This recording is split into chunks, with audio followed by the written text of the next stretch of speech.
Je m'appelle Mélissa Guittard, je travaille à l'Office des personnes handicapées du Québec, à l'évaluation, à la recherche et aux communications organisationnelles depuis avril 2012.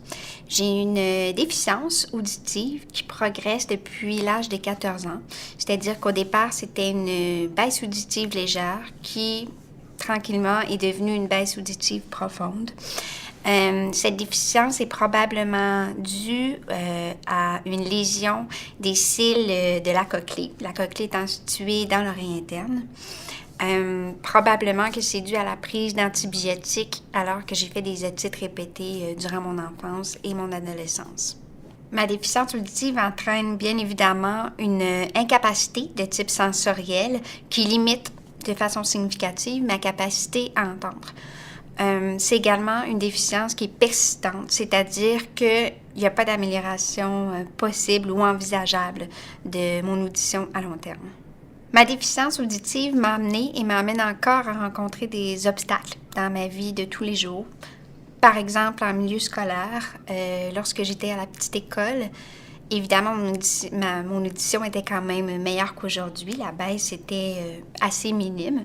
Mais j'entendais quand même pas très bien le professeur à l'avant de la classe. Donc, ce que j'avais fait à l'époque, c'est que ma mère, en fait, avait demandé à mon professeur à ce que je sois assise à l'avant de la classe. Évidemment, le temps avançait. Et puis, rendue à l'université, j'entendais encore moins le professeur, encore moins les interventions des élèves, les questions qui se posaient, les blagues, etc. Donc, en fait, pour pallier, j'ai eu une preneuse de notes et qui m'a fait, évidemment, le prix des notes, mais elle m'a aussi fait répéter les bouts, les questions essentielles à comprendre. Je rencontre également des obstacles, par exemple, lorsque les réunions comportent plusieurs personnes. À ce moment-là, j'utilise un système qu'on appelle MF. C'est un système qui est équipé d'un émetteur et un récepteur. Donc, la personne qui parle, l'interlocuteur principal, va avoir sur elle un micro. Et puis, moi, à ce moment-là, je vais avoir le récepteur qui est directement dans mes appareils auditifs. Et puis, ça me permet d'entendre la conversation, même si je suis très éloignée de la personne. Évidemment, les gens doivent quand même être au courant parce que, bon, si je place le micro au centre de la table, à ce moment-là, c'est multidirectionnel. Donc, je peux entendre tous les intervenants. Et puis, voilà. Mais si à ce moment-là, j'entends pas, je consulte souvent aussi les procès-verbaux que je lis très attentivement. Mais des fois, ça peut prendre des semaines, voire quand même plusieurs jours avant d'avoir le procès-verbal. Donc, à ce moment-là, je consulte mes collègues si j'ai raté une information. En fait, je rencontre souvent des obstacles dans ma participation dans la communauté en général. Par exemple, lorsque je téléphone à un organisme gouvernemental et qu'on m'offre un choix pour accéder aux meilleurs services, mais que les choix, ça fait, bon, 1 appuyé sur ça, 2 appuyé sur ça, 3 appuyé, et moi, j'entends pas les choix. Donc, à ce moment-là, ça m'arrive de faire un peu n'importe quoi, mais le problème est que j'arrive à une information qui ne répond pas nécessairement à mon problème initial.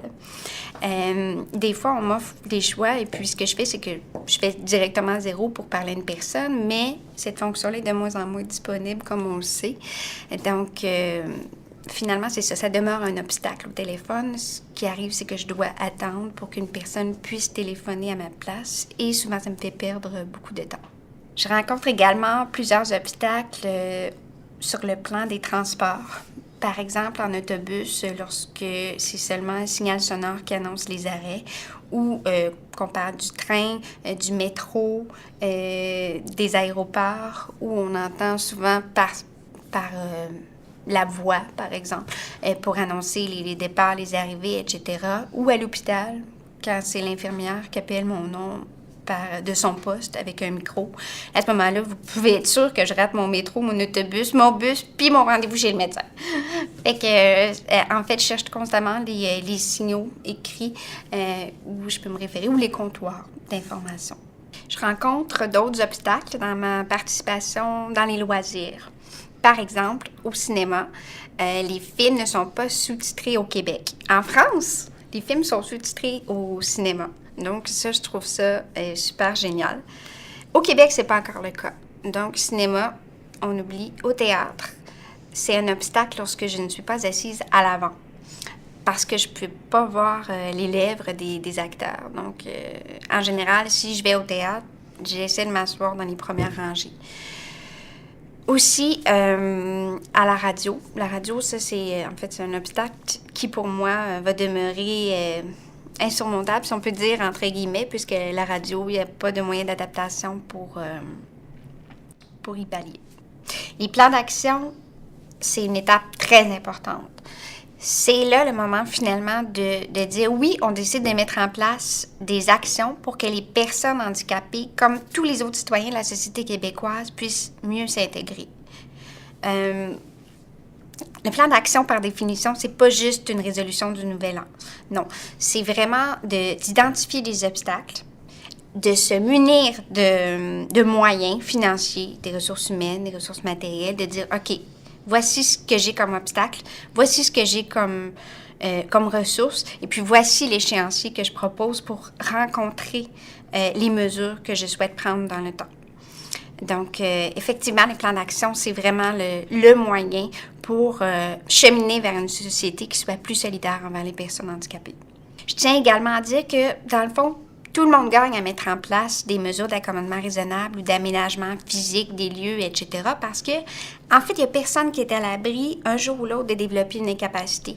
Par exemple, demain matin, vous avez un accident de voiture, vous vous cassez la jambe. Vous ne pouvez pas monter les escaliers comme avant. Les ascenseurs deviennent vraiment importants. Les rampes d'accès deviennent importants pour vous. C'est sûr que c'est une incapacité qui est temporaire. Mais, en fait, temporaire comme permanente, il n'y a personne qui est à l'abri, un jour ou l'autre, de développer une déficience ou une incapacité, une déficience, puis de rencontrer des incapacités, finalement, dans le temps. Si j'avais à conseiller les personnes qui ont à produire un plan d'action, voici ce que je leur conseillerais. Je leur dirais, trouvez une personne dans votre organisation qui a une incapacité quelconque, peu importe, une ou deux personnes. Vous identifiez ces personnes, vous leur demandez qu'est-ce que vous pensez que l'organisation pourrait faire pour mieux répondre à la clientèle, par exemple, qui a une incapacité.